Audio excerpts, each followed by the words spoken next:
Ëmbëlsirë papjekje një ndër ëmbëlsirat më të shijshme që mund të provoni. Unë do e quaj ëmbëlsira e vitit. Vërtet kjo recetë meriton bëhet virale. Fillimisht në një enë bashkojmë biskotat e bluara me kakaon, në anën tjetër në tenxhere ngrojmë qumështin, shtojmë gjalpin, shtojmë çokoladën e zezë. Këtë masë i përzihet mirë sapo të shkrin i bashkojmë me biskotat.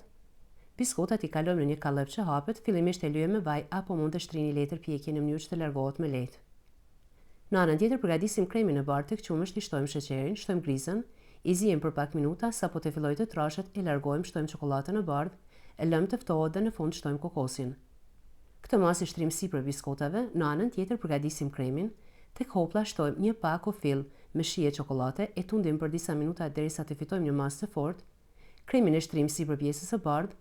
Në fund shtojmë krem karamel. Zbukurimin mund ta bëni me biskota, java dhe arrat e bluara. Ëmbëlsira rekomandohet të qëndrojë në frigorifer të paktën 2 orë para se të shërbehet. Kjo ishte receta për sot, mos e lini pa e provuar.